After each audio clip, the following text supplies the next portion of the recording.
अस्सलामुअलैकुम। चंगे रिश्तेदार की चंगियाई जिहड़ी हुंदी है ना,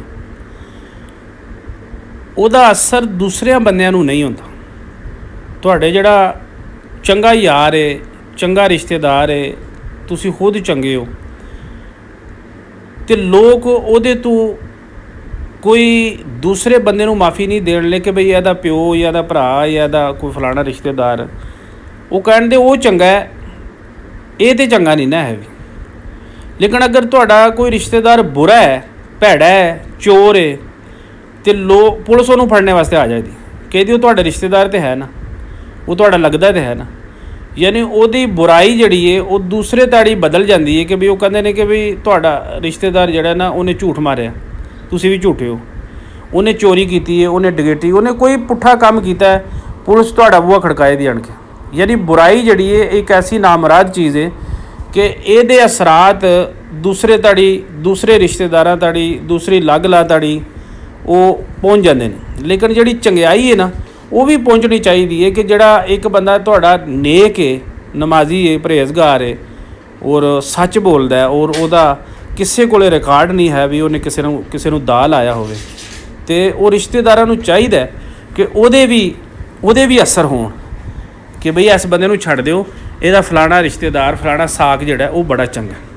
ये बहुत घट हुंदा कि बई तुहाडा बजुर्ग बड़े चंगे सन तो लोग कहते हैं चलो बजुर्ग चंगे सी, ये तो चंगा नहीं ना है भी। तो हालांकि ਉਹਦੇ असर होने चाहिए ने कि बई बजुर्गों के या भरावां दे या अपने मामे चाचे दे, ये बहुत घट हुंदा। मिस्र तुसीं मुल्क सुनिया होना, उत्थे दे कई बशिंदे जिहड़े ना मुख्तलिफ मुल्कां दे विच काम करदे ने, वो भी साडी तरह ही ने।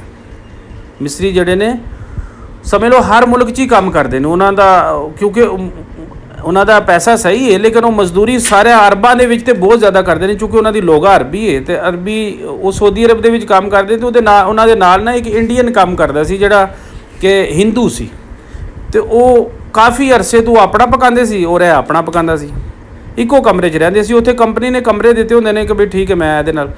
और एक दफ़ा ना इंडियन छुट्टी आ गया और उन्होंने मिस्त्रियों ने हिसाब लाया कि बाद दे विच मसाला जात पता कट्ठे पे होंदे ने, तो उहदे विच उन्हें जिहड़ा ना कोई खाक रख के चला गया।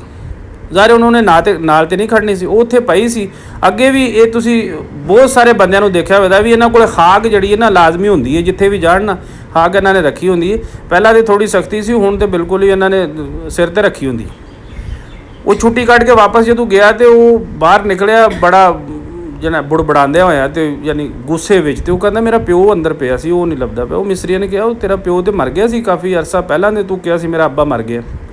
कहंदा वो तो मर गया सी, लेकिन मैं उसकी खाक जिहड़ी ना लिया के इत्थे रखी सी तो वो मैनूं लभदी नहीं पई। वो मिस्त्री एक दूसरे के मूँह वाल देखते हैं, वो कहते हैं वो कालियां मरचां नहीं सनण, यानी उन्होंने कालियां मरचां समझ के वो जदों छुट्टी गया तो पिछों उन्होंने हांडी च पा के।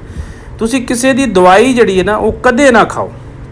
जदों कोई बंदा बीमार हुंदा ना, बेशक उन्होंने शुगर है, मेदा है, उन्हें बीपी कुछ भी तुसीं समझते हो जो उन्होंने मसला वो मनु मसला है। हालांकि वो बाडी या वो लिहाज नाल डॉक्टर ने वो जिसम के जिहड़ा ब्लड चलता पिया उन्होंने सूट कर दी है। तुसीं कदे वो दवाई चोरी करके तो बिल्कुल ना खाओ है भी कि बई ए वो दवाई है तो वो भी है बीपी की खांदा सी तो मैं भी बीपी की खा रहा।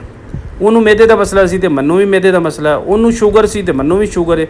ये कदे जिंदगी दे विच गलती ना करो, क्योंकि तुहाडी जिसम दे विच जिहड़ा खून चल रहा उहदा ते तुहाडे च बहुत फर्क है, जमीनों आसमान का फर्क है। वो हो सकता है तुहानूं ना सिखाए, ਉਹਦਾ ਦਿੱਤਾ ਹੋਇਆ मशवरा हो सकता ना सिखाए, लेकिन ਉਹਨੂੰ सिखा गया, ਉਹਦੇ रिश्तेदारां ਦਾ ਉਹਨੂੰ पता है उन्होंने सिखा गया, लेकिन ਤੁਹਾਨੂੰ ना सिखाए। ਜਿਹੜੀ ਗੱਲ ਉਹਦੇ ਮੂੰਹ ਚੋਂ ਨਿਕਲੀ ਹੈ ਹੋ ਸਕਦਾ ਤੁਹਾਡੇ ਮੂੰਹ ਚੋਂ ਨਿਕਲੇ ਤੇ ਉਹ ਬੁਰੀ ਹੋ ਜੇ, ਉਹਦੇ ਚੋਂ ਨਿਕਲੇ ਤੇ ਉਹਦੇ ਲੱਛਣ ਹੋ ਜਾਣ। ਤੇ ਕਦੇ ਜ਼ਿੰਦਗੀ 'ਚ ਕਿਸੇ ਦੀ ਇਹ ਜ਼ਿੱਦ ਨਾ ਕਰੋ, ਨਾ ਚੋਰੀ ਕਰੋ। ਚੋਰੀ ਕਰਕੇ ਉਹਦੀ ਚੀਜ਼ ਚੋਰੀ ਕਰਕੇ ਤੇ ਬਿਲकुल, ਕਿਉਂਕਿ ਤੁਹਾਨੂੰ ਪਤਾ ਹੀ ਨਹੀਂ ਕਿ ਉਹਦੇ ਵਿੱਚ ਕੀ ਹੈ। तो दवाई बिल्कुल ना बदल के खाओ कि भी उन्होंने यह बीमारी है तो मैनूं भी वो बीमारी है, वो तुसीं खाओगे तो तुहाडे वास्ते बबाले जान बन सकते, तुहाडी जान नूं भी खतरा हो सकता है। फिर उहदा सलना बहुत औखा हो जाएगा। क्यों? क्यों तुसीं जदों खाओगे तो वो तुहानूं रिएक्शन कर सकती। इसे तरह रिश्तेदार जिहड़े ने वो भी तुहानूं रिएक्शन कर सकते हैं कि भी उन्हें कई जगह के उत्ते गाल कड्ढी, उन्हां दी ते चल गई, लोगों ने चुप कर रहे, उन्हें हया किया या लोग डर गए या लोगों ने कहा कि भी ठीक है दफ़ा करो।